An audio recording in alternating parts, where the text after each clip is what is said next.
एक महत्त्वाची बातमी, जरांगे पाटील यांनी उपचार करून घ्यावेत असं आवाहन बच्चू कडू यांनी केलं आहे। उपोषण न करता जरांगे पाटील यांनी लढावं असं बच्चू कडूंनी म्हटलं। नारायण राणे यांनी जरांगे पाटील यांच्यावर जे वक्तव्य केलं ते चुकीचं आहे असं बच्चू कडू यांनी म्हटलंय। जरांगेच्या आंदोलनात तुम्ही भेट दिलेली होती, तेव्हा तुम्ही पहिल्या भेटीत तुमचा जो संवाद आहे, भावनिक संवाद प्रचंड व्हायरल झाला। तुम्ही साथ घातलेली होती, आता तब्येत प्रकृती खालावलेली आहे, नाकातून रक्त देखील पडतात, काय आवाहन करणार?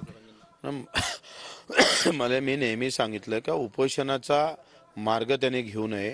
पाणी त्यांनी घेतलेलं आहे, पण उपचार करून घ्यावं, कारण तर आखरी उपोषण हे काही क्षत्रियाचा धर्म नाही आहे। लढना क्षत्रियो का धर्म होता है, त्याने लढलं पाहिजे, उपोषण न करता लढलं पाहिजे, त्यासाठी पुढाकार घेतला पाहिजे।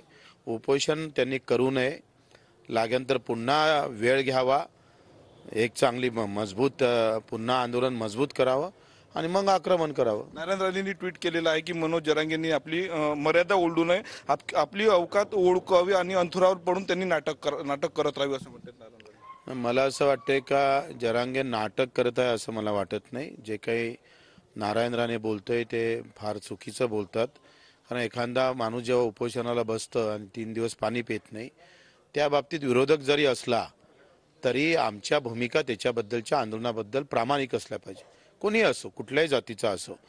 जेव्हा 3-3, 4-4 दिवस बगर पाण्याचं राहतंय तेव्हा त्याच्याकडे त्याच्या शरीराची काय अवस्था होतं हे पाहणं गरजेचं आहे। नारायण रावजी जे बोलताय हे चुकीचं बोलतं मला असं वाटतं।